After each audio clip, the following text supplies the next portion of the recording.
Hello everyone, मैं अभिषेक शुक्ला स्वागत करता हूं आप सभी का एक नई वीडियो में। प्यारे बच्चों, हमने टॉपिक स्टार्ट किया नरेशन और फटाफट इसके क्वेश्चन सॉल्व करते जा रहे हैं। एक क्वेश्चन की सीरीज ली और उसे मैं आपको सॉल्व करके बता रहा हूं और आपको यह सीखना है कि क्वेश्चन सॉल्व करने की अप्रोच क्या होगी। रूल्स तो दुनिया भर के हर बुक में लिखे हुए हैं, लेकिन अप्रोच क्या रखनी है ये ध्यान रखना है। टॉपिक है नरेशन, इसे कहते हैं डायरेक्ट इनडायरेक्ट स्पीच। क्या कर रहे हैं? Question solve. और आज स्टार्ट करेंगे इसका part 8।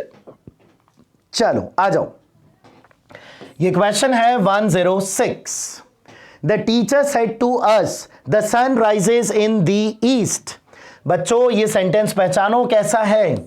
The sun rises in the east universal truth है ये दो। क्या कभी भी यूनिवर्सल ट्रुथ चेंज होता है इनडायरेक्ट स्पीच में? कभी नहीं होता, सेम रहना चाहिए। द सन रोज, रोज नहीं। The sun rises in the east हो सकता है। द सन रोज, रोज नहीं। अब देखो एक ऑप्शन है नन ऑफ दी ऑल, इसका मतलब बी को पूरा पढ़ना पड़ेगा। The teacher said to convert हो गया टोल्ड में, यहां सेड टू लिखा है, टोल्ड अस कंजंक्शन आ गया दैट, सही है। कौन सा ऑप्शन करेक्ट होगा? Option number B. 107. The clerk at the booking window inquired if I wanted a single or a return ticket. बच्चों कहीं भी कॉमा इन्वर्टेड कॉमा नहीं लिखा, इसका मतलब जो सेंटेंस गिवन है ये इनडायरेक्ट स्पीच में दिया है। इनडायरेक्ट स्पीच किस में कन्वर्ट होगा? डायरेक्ट स्पीच में। देखो क्या लिखा है, कंजंक्शन इफ। कंजंक्शन इफ कब लिखते हैं? जब आप डायरेक्ट स्पीच को किससे स्टार्ट करते हो? हेल्पिंग वर्ब से। इफ और वेदर आता है ना। यहां क्या लिखा है? वांटेड सेकेंड फॉर्म है, डिड सेकेंड फॉर्म कब आती है? जब आप डू और डज सिंपल प्रेजेंट टेंस को सिंपल पास्ट टेंस में कन्वर्ट करते हो। आ जाओ, तो डू और डज से कोई स्टार्ट होता हुआ दिख जाए मुझे। यहां क्या लिखा है? आई वांटेड यहां तो कुछ लिखा ही नहीं है। क्वेश्चन हाँ क्रॉस करो। आई वांटेड अ सिंगल और return ticket question mark. Question कैसे आएगा? हेल्पिंग वर्ब चाहिए। डू यू, हाँ डू से स्टार्ट हो रहा है, ये हो सकता है। वॉट से स्टार्ट होगा ही नहीं, इसमें वॉट तो गिवन ही नहीं है। The booking clerk asked me single और रिटर्न प्लीज, नहीं। डू मतलब कौन सा ऑप्शन करेक्ट होगा? Option number B. 108. I advised them not to. बच्चों नॉट टू जंप ऐसा कब आता है? नॉट टू कब लिखते हैं? जब क्वेश्चन में क्या लिखा होता है डायरेक्ट स्पीच में? डोंट जंप, ऐसा आना चाहिए। I advised them not to jump to conclusions until the news was confirmed. तो मुझे चाहिए don't plus V1। कहां लिखा है? कहां लिखा है? यहां तो let's लिखा है, क्रॉस करो। don't jump हो सकता है। You are advised not to jump the conclusion, नहीं don't चाहिए भाई। let's लिखा है, क्रॉस करो। कौन सा ऑप्शन करेक्ट हो गया? Option number B. 109. My friend said to me, have you completed your project? क्या लिखा है? इंटेरोगेटिव। इंटेरोगेटिव बच्चों किस में कन्वर्ट होगा? Asked, said, asked, asked. Said तो हटाओ, ए सी डी इसमें से एक होगा। रुको और चेक करो, कंजंक्शन सब में दिया है, वेदर ही लिखा हुआ है, देख लिया मैंने। अच्छा यहां नहीं लिखा, यहां कंजंक्शन क्या लिखा हुआ है? दैट। दैट मतलब क्रॉस करो। अब ए और डी को कंपैरेटिवली पढ़ो। My friend asked me whether, अच्छा यू आएगा या आई आएगा ये बता दो केवल। ये लिखा यू सेकंड पर्सन, ऑब्जेक्ट के अकॉर्डिंग चेंज होगा। ऑब्जेक्ट लिखा है मी, मी का मतलब आई में कन्वर्ट होगा। कहां लिखा है आई? कौन से ऑप्शन में? ए, टिक, खत्म। 110. She said to her son, what are you doing here? बच्चों रिपोर्टिंग वर्ब पास्ट में, here किस में कन्वर्ट होगा?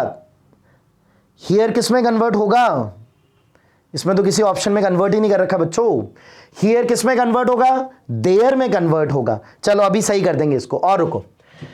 Are you doing present continuous किस में कन्वर्ट होगा? Past continuous. Was verb plus V1 ING। Is ING नहीं चाहिए, was verb plus V1 ING चाहिए। हैज बीइंग नहीं होगा। अब मुझे ये बताओ, देखो ये दोनों में लिखा है वॉज डूइंग, वर डूइंग। अब ये बताओ ही आना चाहिए या यू आना चाहिए? सब्जेक्ट बोलो। यू का मतलब सेकंड पर्सन, ऑब्जेक्ट के अकॉर्डिंग चेंज होगा। ऑब्जेक्ट है हर सन, हर सन मतलब ही में कन्वर्ट होगा। ही का मतलब ऑप्शन कौन सा हो जाना है? Option number B. और बच्चों चिंता मत करो, ये वहां देयर ही लिखा हुआ आएगा, ठीक है? देयर ही लिखा हुआ आएगा, don't worry. 111. My cousin said my roommate snores, snores का मतलब खर्राटे लेना, माई roommate snores through out the night. चलो कॉमा इन्वर्टेड कॉमा डीएस में गिवन है, आईएस में कन्वर्ट करना है, करते हैं देखो कन्वर्ट। स्नोस V1 एसोरियस है, V1 एसोरियस simple present tense, simple past tense में कन्वर्ट कर दो, स्नोड होना चाहिए। यहां लिखा है, यहां लिखा है, इज क्रॉस करो, मे बी क्रॉस करो। चलो सी और डी एलिमिनेटेड, ए और बी में से एक आंसर होगा, पढ़ो comparatively. My cousin told that, told के बाद तो ऑब्जेक्ट आना चाहिए, told me, told him, told them, कौन सा ऑप्शन करेक्ट होगा? Option number A, that's it. 112 don't go there he said. बच्चों जब भी डोंट लिखा हो, आपको मैंने बार बार बताया डोंट किस में कन्वर्ट होता है? नॉट टू, तो ये बनेगा नॉट टू गो देयर। देखो कहां लिखा है, नॉट टू गो देयर नहीं लिखा, नॉट टू गो देयर लिखा है, नॉट गो देयर टू नहीं लिखा, नॉट टू गो देयर लिखा है। अब या तो ऑप्शन होगा बी और या फिर ऑप्शन होगा डी। क्या करना है? कंपैरेटिवली पढ़ो। He told them, he said them नहीं, he said to them होता है। कौन सा ऑप्शन करेक्ट होगा? Option number B. अब देखो यहां टोल्ड लिखा है क्योंकि आगे ऑब्जेक्ट क्या दिया हुआ है? them। अगर them नहीं होता तो he told not to, फिर ये एरर हो जाता, ये भी इनकरेक्ट हो जाता। 113 the captain said ray we scored a goal. Scored कौन सी फॉर्म है बच्चों? V2, V2 का भी पास्ट बना दो, क्या बनता है? Had plus V3। अब ये चेक करो, हैड स्कोर्ड ऐसा कहां नहीं दिया है? हां कहां नहीं दिया है ये चेक करो। फर्स्ट में नहीं दिया, क्रॉस कर दो। सेकंड में दिया है, ये रहा हैड स्कोर्ड, रख लो। थर्ड में दिया है हैड स्कोर्ड, रखो इसे भी। फोर्थ में नहीं दिया, क्रॉस करो।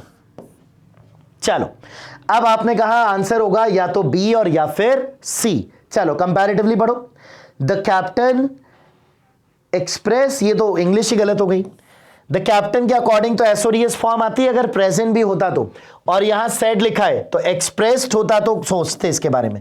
क्रॉस करो, ऑप्शन कौन सा सही होगा? Option number B.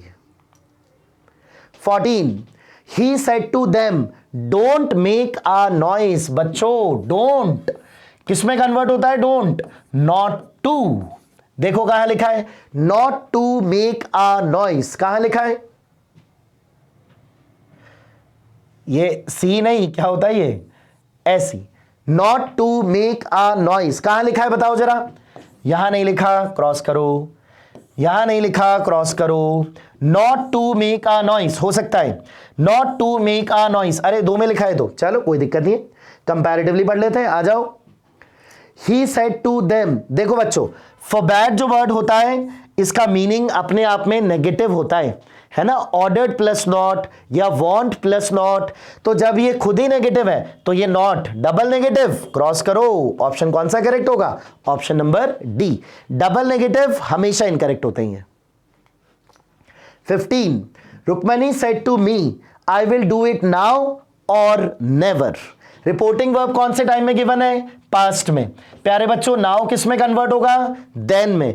कहां कन्वर्ट नहीं हो रहा चेक करो। देन और नेवर सही है दो। यहां देन नहीं लिखा, क्रॉस कर दूंगा मैं। यहां देन, नाउ को नाउ लिखा है, देन में कन्वर्ट करना होगा। यहां देन लिखा है, देन और नेवर, ठीक है होल्ड पे रखो इसे भी।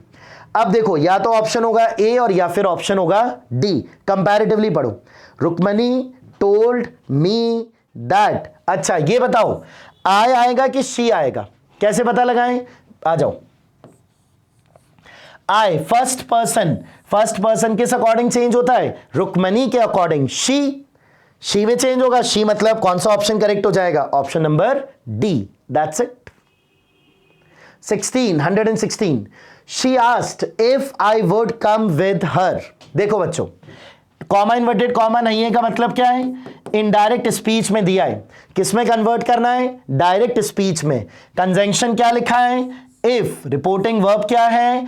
आस्क्ड, मतलब हेल्पिंग वर्ब से ये क्वेश्चन स्टार्ट होगा। अंदर क्या लिखा है? वुड। वुड का मतलब किस वर्ड से स्टार्ट होगा? Will say. आ जाओ, कहां नहीं लिखा है? सब में लिखा है। विल विल विल विल सभी में लिखा है बच्चों ये, तो फिर क्या करें? अच्छा एक और चीज, अगर यहां लिखा गया है विल, देखो यहां लिखा है यू किस अकॉर्डिंग चेंज होगा? ऑब्जेक्ट के अकॉर्डिंग। ऑब्जेक्ट तो है ही नहीं। यू ऑब्जेक्ट के अकॉर्डिंग, ऑब्जेक्ट तो है ही नहीं। आई सब्जेक्ट के अकॉर्डिंग, आई जब सब्जेक्ट के अकॉर्डिंग चेंज होगा तो आई शी के अकॉर्डिंग चेंज होगा, और आई को जब शी के अकॉर्डिंग चेंज करोगे तो वहां क्या लिखा जाएगा? क्या लिखोगे? शी के अकॉर्डिंग तो शी आना चाहिए, यहां तो आई लिखा है, क्रॉस करो। आई किस अकॉर्डिंग चेंज होगा? शी के अकॉर्डिंग, शी आना चाहिए, वहां तो आई लिखा है, क्रॉस करो। मतलब सी और डी ये दो तो आंसर नहीं होंगे। चलो इन दोनों को कंपैरेटिवली पढ़ो। अच्छा आपको क्या चाहिए ये तो बताओ?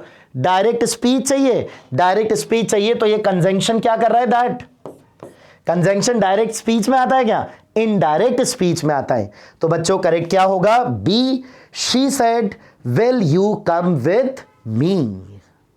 और देखो यहां लिखा हुआ है ये वर्ड मी, कौन सा करेक्ट हुआ है? ये रहा मी किस अकॉर्डिंग चेंज होगा? शी के अकॉर्डिंग, और मी को शी के अकॉर्डिंग चेंज करोगे तो ये किस में कन्वर्ट होगा? हर में कन्वर्ट होगा। 117 she says that he can do it. बच्चों रिपोर्टिंग वर्ब है प्रेजेंट में है, और ये किस में गिवन है? आईएस में गिवन है या डीएस में गिवन है? इनडायरेक्ट स्पीच में गिवन है।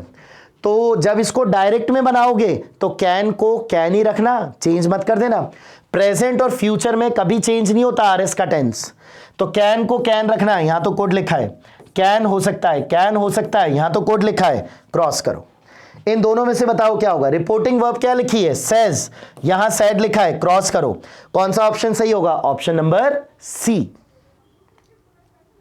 18 he said Hari grows plants. Grows कौन सी फॉर्म है? V1 एसोरियस, सिंपल प्रेजेंट टेंस, किसमें कन्वर्ट होगा? Simple past tense.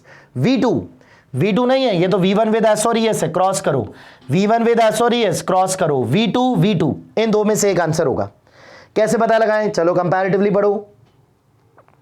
He told that, he asked that. Told के बाद इनडायरेक्ट ऑब्जेक्ट का आना जरूरी है, जो यहां तो गिवन ही नहीं है। हाँ यहां तो गिवन ही नहीं है। जब यहां गिवन नहीं है तो ये टोल्ड कैसे बना? इनकरेक्ट। कौन से ऑप्शन पर टिक करना है? Option number D. आस्क्ड आ सकता है क्या? बिल्कुल आ सकता है, लिखा जा सकता है, कोई दिक्कत नहीं है। 19 he said to me do you know my name. देखो इंटेरोगेटिव है, हेल्पिंग वर्ब से स्टार्ट हो रहा है, कंजंक्शन होगा या तो इफ और या फिर वेदर, चारों में इफ लिखा है। चलो अच्छा, he asked me, he told me, he asked me, he said to me. Said to पे क्रॉस कर दो और टोल्ड पे क्रॉस कर दो। इन दो पे क्रॉस कर सकते हैं अभी तो, केवल बस सब पे नहीं कर देना है, आंसर तो अभी दूर है। ठीक है, तो ही asked me, he asked me, if. अच्छा बच्चों ये बताओ आई आएगा कि ही आएगा? क्या आना चाहिए बोलो? यू लिखा है, यू किस अकॉर्डिंग? ऑब्जेक्ट के अकॉर्डिंग। ऑब्जेक्ट लिखा है मी के अकॉर्डिंग क्या बनता है? आई में चेंज होगा। आई मतलब कौन सा ऑप्शन करेक्ट होगा? Option number A. Last question for the day. He said to her time waits for none. बच्चों ये है एक प्रोवर्ब, और प्रोवर्ब को कभी भी चेंज नहीं किया जाता, एग्जैक्ट कॉपी करते। आ जाओ। टाइम वेटेड, क्रॉस करो। टाइम हैड वेटेड, क्रॉस करो। टाइम वेट्स फॉर नन हो सकता है, टाइम वेट्स फॉर नन ये भी हो सकता है। क्या करें बताओ? दोनों को कंपैरेटिवली पढ़ो तो फिर। He asked her that, he told her that. अगर इन दोनों में से पिक करना है तो किसे लेना है? सेड टू किस में कन्वर्ट होना है? टोल्ड में, आस्क्ड में नहीं, क्रॉस करो। ऑप्शन कौन सा करेक्ट होगा? Option number D. All right, तो प्यारे बच्चों आज के लिए इतना ही, मिलते हैं नेक्स्ट वीडियो में। Have a nice day.